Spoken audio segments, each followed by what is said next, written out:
The instructions for this Practicum project are available in our Canvas course site in the modules area.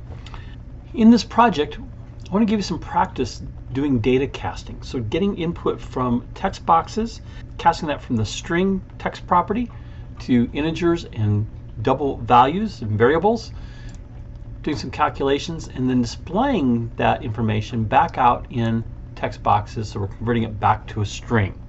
So here's the storyboard for the application. We're going to have two text boxes that the user enters integers into. When they click the Sum Integers button, you'll take those two text boxes, convert the text to integer variables, add them together, and then display the output back as a string in a read-only text box. We'll do the same thing on the right-hand side, but here we'll use double values and double variables. The user can enter decimal values.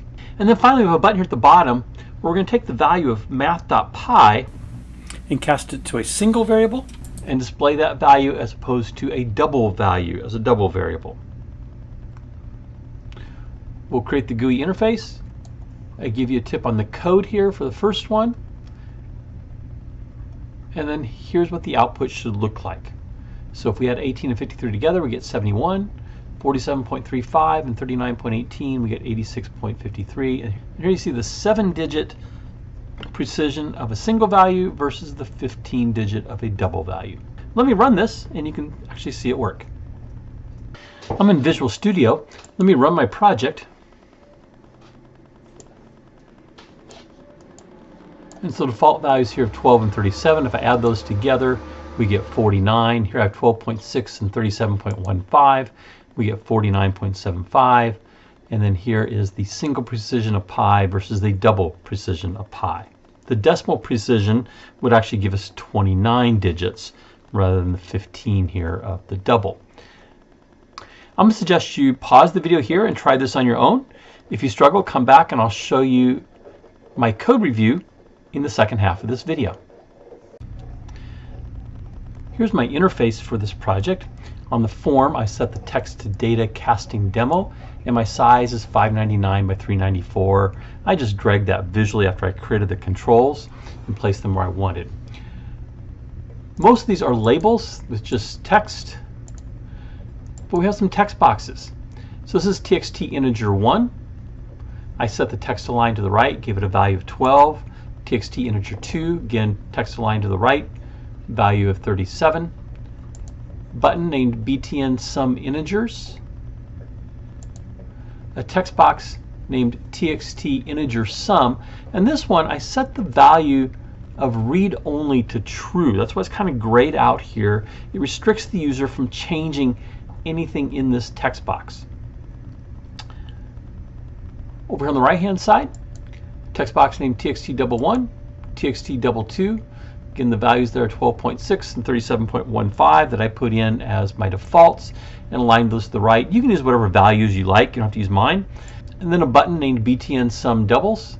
And again, a read-only text box named txt double sum. By the way, for numeric values in text boxes, I like to align them to the right.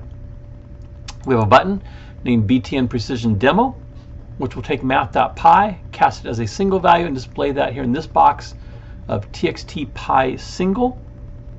And this text box is named txt_pi double. And the text on these 4 read-only text boxes I just set to a question mark. That's the interface. Let's take a look at the code. Here then is the code for btn sum integers. Click event.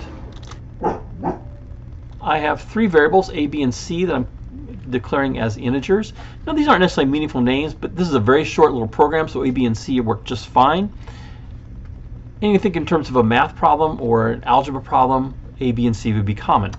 So a is equal to the text property that is in txt integer 1 text box and converting that to an integer using cint. That's a method, so txt integer 1.text is in parentheses. The b is the same thing, except we're doing txt integer 2 and converting it to an integer. I'm assigning variable c the value of a plus b, and then I want to convert c to a string and display that in txt integer sum text property. So we have txt integer sum.text equals c.toString. As an alternative, instead of c.toString, I could use cstr and put c inside the parentheses. Either way would work. For our btn sum doubles, it's basically the same thing, except we're declaring a, b, and c as double values and using cdbl to convert those to doubles rather than to integers. And here I use cstr cast of c before I place it in txt double sum. Alternatively, of course, I could use the equals c.toString. For the precision demo, I created dim pi single as single and dim pi double as double. Pi single equals csng of math.pi. Math.pi is a constant from the math class for the value of pi, which is 3.14 something something something forever. And then pi double, I'm casting the math.pi to a double value using cdbl. Simply converting both of those to strings and placing them in the appropriate text boxes for the text property. That's my code review. If you just jumped into this video, you can see all the videos from the Programming Practicum playlist by clicking on the image in the lower right. And if you'd like to be alerted to future videos I create, you can click my picture in the top right to subscribe to the channel.